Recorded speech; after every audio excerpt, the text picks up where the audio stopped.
First, remove the 7 screws here. Note that there are 2 screws on the 2 sides of the casing that need to be removed.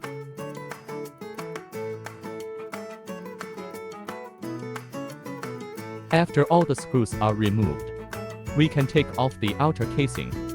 Before disassembling the SDI module, we need to remove the 2 outer nuts first. Here, M12 sleeves can be used for operation. Practical demonstration.